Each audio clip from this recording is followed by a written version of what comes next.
Vision 2030, madini ni maisha na utajiri.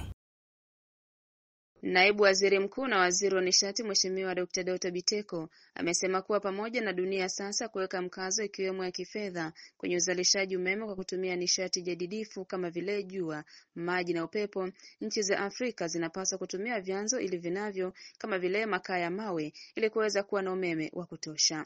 Dkt. Biteko amesema hayo Februari 11, 2025 New Delhi nchini India wakati akishiriki katika mjadala wa mawaziri wa sekta ya nishati kutoka India, Qatar, Uingereza na Tanzania wenye mada iliyosema Mpango Mpya wa Dunia wa biashara ya nishati, ikiwa ni sehemu ya mkutano wa wiki ya Nishati India. Thank you for that, Saad. And let me just pick up on this point of affordability. Let me bring in Minister Biteko.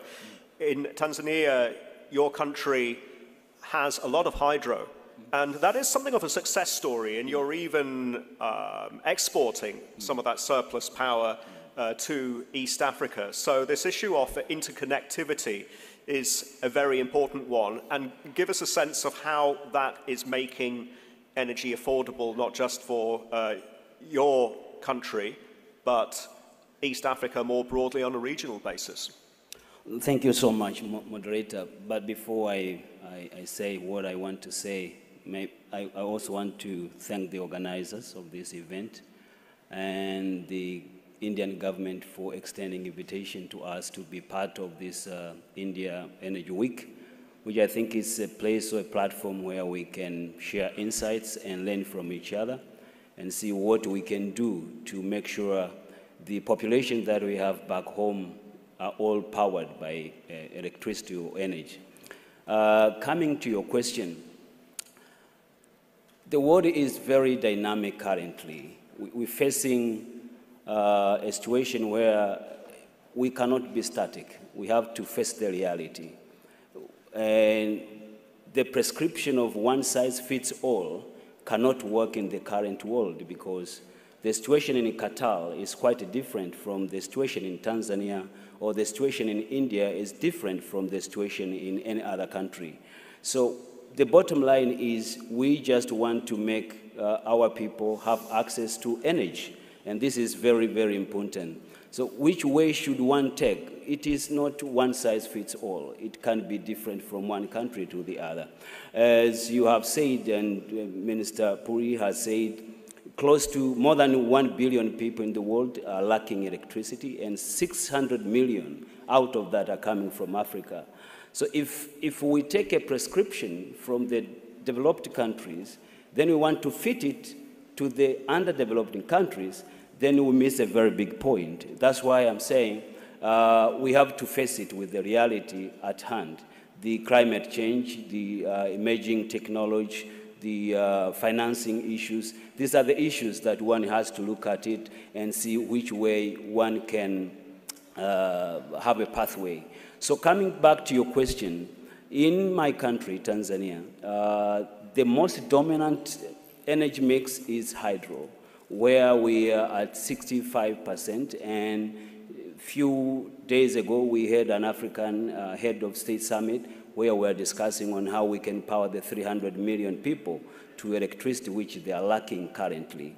We have a target where we want, in the year 2030, we want to push the entire country to 100 renewables, and hydro being one of the major sources of electricity.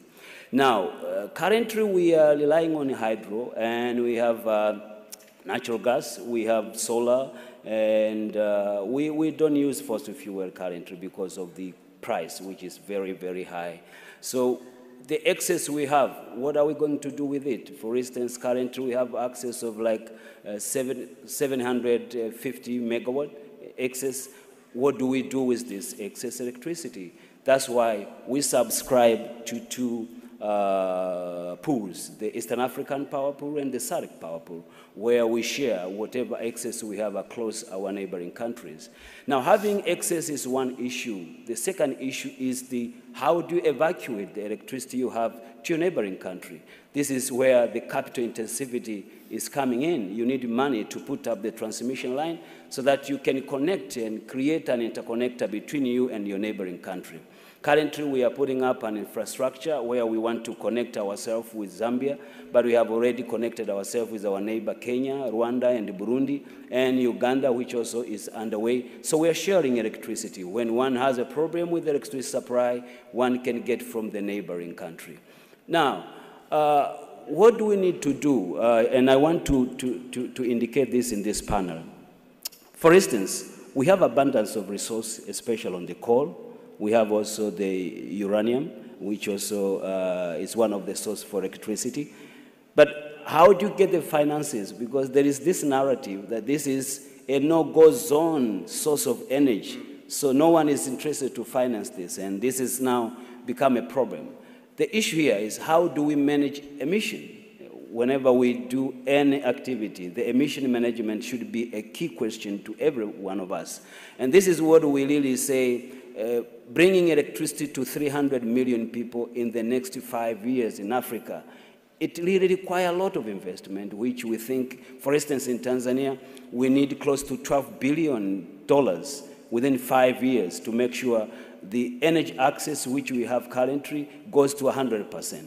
So the interconnectors are very important, and we are busy working for that. And at least in our pools, the Eastern Africa power pools and the SADC power pools, as I have said, they are all in agreement that we have to create a space for us to make sure interconnectors are viable. And what we pray to the international community... Can I just ask you... let me finish one. Please, I'm finishing this one. What we prove to the international community, we really need just energy transition.